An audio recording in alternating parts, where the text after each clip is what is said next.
কোর্টে এসএলপি খারিজ হওয়ার পর আবারও দুটো মামলা আমাদের সামনে উঠে এসেছে, সেটা আমি অলরেডি সকালের ভিডিওতে ডিসকাস করে দিয়েছি। এই ভিডিওতে আমি আপনাদের একটা আশার আলো দেখাতে চলেছি, যেটা আমি আগেও বলেছি এখনো বলছি।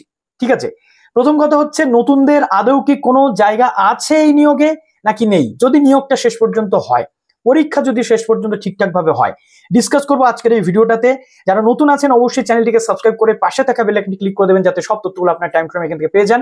এবং প্লিজ ভিডিওটা প্রচুর শেয়ার করুন, লাইক করতে একদম ভুলবেন না। প্রচুর লাইক চাই কিন্তু এই ভিডিওটাতে আপনাদের, কেননা আপনাদের জন্য একটা আশার আলো আমি দেখাতে চলেছি।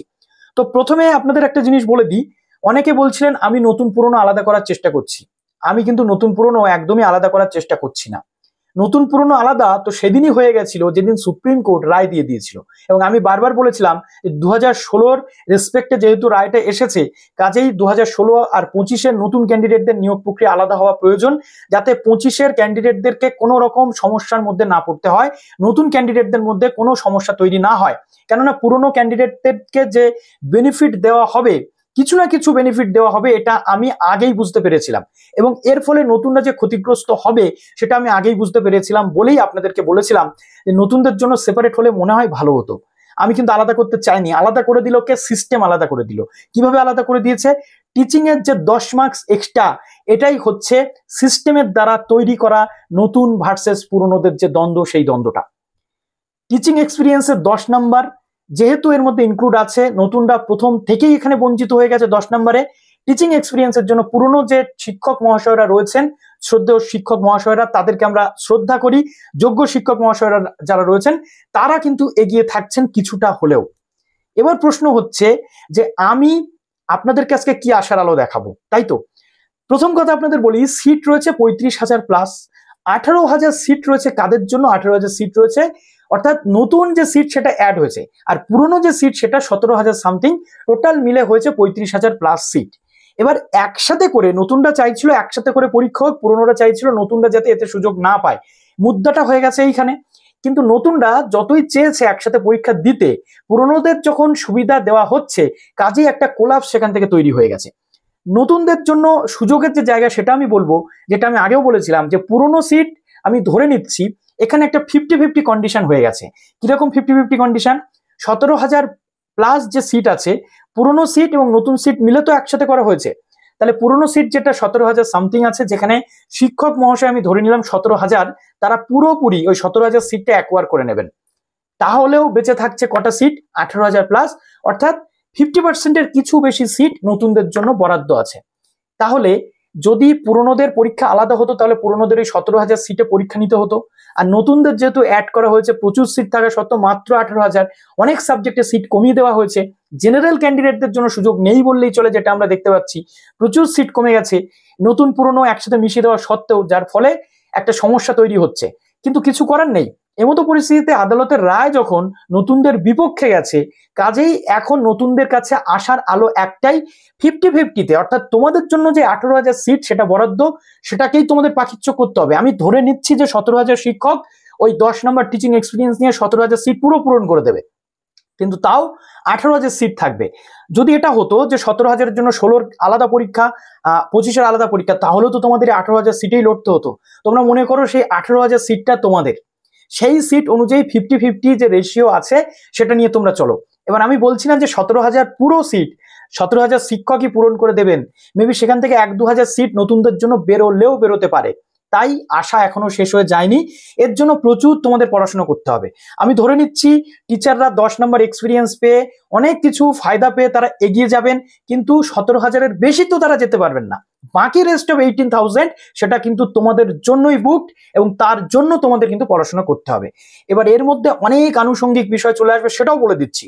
তোমাদের মনে অনেকগুলো ডাউট আছে যে 18,000 সিটটা পুরোটা আমরা পাবো তো, এই 18,000 সিটের মধ্যে আবার অন্য কিছু ঢুকে যাবে না তো, সেটাও ডাউটটা আমি তোমাদের ক্লিয়ার করে দিচ্ছি। তার আগে তোমাদের আমি একটা কথা বলি, যে 10 নম্বর যে টিচিং এক্সপিরিয়েন্সটা, এটা অনেকের প্রশ্ন আছে যে আমরা কোথায় গিয়ে পাবো, অর্থাৎ এই যে 10 নম্বরটা কোথায় যোগ হবে? একদম ইন্টারভিউয়ের পরে ফাইনাল মেরিটে যোগ হবে নাকি? কি গেজেটে অনেক কিছু লেখা আছে, তাই নিয়ে তোমাদের সমস্যা, কিন্তু পরে যে একাডেমিক্স পার্টটা রয়েছে, সেই একাডেমিক্স পার্টটাতে এটা কিন্তু ইনক্লুডেড। অনেকের প্রশ্ন যে দাদা একাডেমিক আর একাডেমিক্স দুটো এক কিনা? দেখো, একাডেমিকের প্লুরাল ফর্ম কি? একাডেমিক্স। কেন? তার কারণ একাডেমিক নাম্বারটা শুধু যদি থাকতো তাহলে একটাই একাডেমিক থাকতো। এখানে একাডেমিক্সের দুখানা কলাম করা হয়েছে। কলাম এ যেখানে তোমাদের যে গ্রাজুয়েশন বা মাস্টার্সের 60 থাকলে 60 যদি তোমাদের থাকে তাহলে 10 পাবে। আর একটা কি না, 2 নাম্বার যেটা বি কলামে লেখা রয়েছে সেটা হচ্ছে টিচিং এক্সপিরিয়েন্স। তাহলে কি বোঝাচ্ছে? 60 নম্বরের তোমাদের রিটেন পরীক্ষা তোমরা পাশ করবে, তারপরে তোমাদের তার সাথে যুক্ত হবে একাডেমিক্স মার্কস, এবং শিক্ষকদের যারা টিচিং এক্সপিরিয়েন্স রয়েছে তাদের আরো যুক্ত হবে 10 মার্কস। অর্থাৎ তারা 60, 10, 70, 10, 80 নম্বরের একটা যে রেশিও নিয়ে তারা ইন্টারভিউতে যাবেন। অর্থাৎ ইন্টারভিউর আগে এই একাডেমিক্সের সাথে টিচিং এক্সপিরিয়েন্সের যে ভাগ 2 নাম্বার কলাম সেটা কিন্তু শিক্ষক মহাশয়রা পাবেন। অনেকের এখানে ডাউট আছে যে ইন্টারভিউর পর একাডেমিক্স যোগ হবে। একদমই নয়, ইন্টারভিউর আগে যে একাডেমিক্সের মধ্যে টিচিং এক্সপিরিয়েন্স সেটা যোগ হবে। অনেকের প্রশ্ন, এই 80 নাম্বার নিয়ে শিক্ষকরা যাবেন ইন্টারভিউতে, আর তুমি 60-এর সাথে তোমার যদি 60% থাকে কিসে না তোমার গ্রাজুয়েশন বা পোস্ট গ্রাজুয়েশনে, তবে তুমি 70 নাম্বার নিয়ে যাবে ইন্টারভিউতে। কাজেই ডাউট আমি ক্লিয়ার করে দিলাম যে একাডেমিক্সের মধ্যে এটা রয়েছে মানে ইন্টারভিউর আগে এটা যোগ হয়ে আসবে। এটা নিয়ে অনেকে প্রশ্ন করছিল, ক্লিয়ার করে দিলাম। যেটা যে 18,000 যে সিটটা আমি বলছি নতুনদের জন্য একদম ফিক্সড, তার মধ্যে কোনো সমস্যা হতে পারে কিনা? অনেকগুলো সমস্যা হতে পারে। এর মধ্যে কি কি? এক হচ্ছে প্যারা টিচার যারা রয়েছেন বা কন্ট্রাকচুয়াল, ডিআই অ্যাপ্রুভড কন্ট্রাকচুয়াল, যে সে কন্ট্রাকচুয়াল চান্স পাবে না, 10 নম্বর টিচিং এক্সপিরিয়েন্স নিয়ে ঢুকতে পারবে না। কারা পারবে?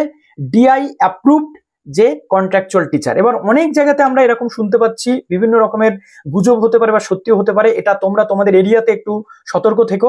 যদি কোনো রকম দুর্নীতি না হয়, ফ্রেশ রিক্রুটমেন্ট হয়, তাহলে 18,000 সিট নতুনদের জন্য তোমরা পাচ্ছ। তার সাথে যে ক্যান্ডিডেটরা রয়েছেন টিচিং এক্সপিরিয়েন্সের উপর ভিত্তি করে যারা ডিআই অ্যাপ্রুভড কন্ট্রাকচুয়াল তারা ঢুকছে। ডিআই অ্যাপ্রুভ যে কন্ট্রাকচুয়াল তারা ঢুকে যাচ্ছে, ঢুকে একটু সংখ্যাটা বেড়ে যাচ্ছে। তার কারণ 17,000 শিক্ষক যদি পুরো ওই সিটটা নেয়, তাহলে ওই 17,000 সিট তো শিক্ষক মহাশয়দের জন্য চলে যাচ্ছে, কিন্তু যারা কন্ট্রাকচুয়াল আছে তাদের জন্য কিন্তু আবার 18,000 থেকে নতুনদের সিট ছাড়তে হবে। ওকে, যদি তারা পাস করেন। তাই এরকম একটা রেশিও যদি আমরা করি তাহলে আমরা দেখব তার সাথে যারা ডিআই অ্যাপ্রুভ রয়েছেন তারা এর মধ্যে ঢুকতে পারবেন। কিন্তু অনেকে আছেন 6 মাস 7 মাস কাজ করে ডিআই অ্যাপ্রুভড এরকম সার্টিফিকেট নেওয়ার চেষ্টা চালাচ্ছে, ষড়যন্ত্র করছে, তাদেরকে আটকাতে হবে এনি হাউ। তার জন্য তোমরা একটু দয়া করে চোখ কান খোলা রেখো। ওকে, তো ফ্রেশ রিক্রুটমেন্ট মানে এই ধরনের কোনো ছল চাতুরি যেন তার মধ্যে না থাকে। যদি না থাকে তাহলে 18,000 সিটের মধ্যে তোমরা কিন্তু অনেকটা সিট পেতে চলেছো। ওকে, তো এই মোটামুটি আমি তোমাদের একটা হিসেব দিয়ে দিলাম। এবার তোমরা যেমন পড়াশোনা করছো তেমনি করতে থাকো। আর 2টো কেস রয়েছে, যদি কোনো প্রোগ্রেস হয় সেই দিকে সেটা আমি তোমাদের জানাবো। তো চলো ভিডিওটা এখানে শেষ করলাম। ভালো থেকো সবাই। আশার আলো অবশ্যই আশা করি তোমরা দেখতে পেলে। ভালো থেকো সবাই, বেস্ট অফ লাক।